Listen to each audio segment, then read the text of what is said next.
Land Rover original car host small board modification tutorial. First, we unscrew the 4 screws on the lid.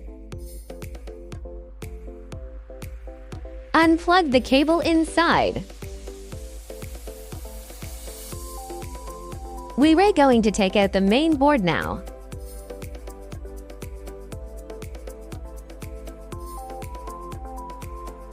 After screwing the screws, remove the main board above.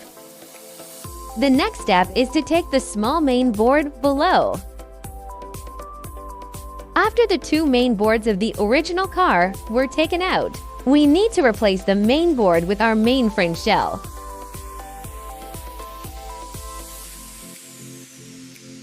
Use the remove screws to put the main board back on.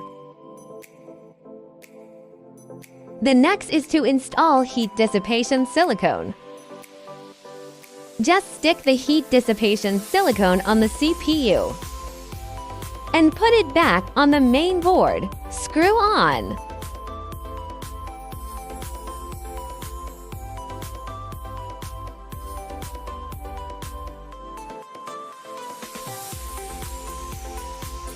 And put the back of our main board. Pay attention to the installation direction of the cable. After closing the lid back, fix it with screws, and it's done.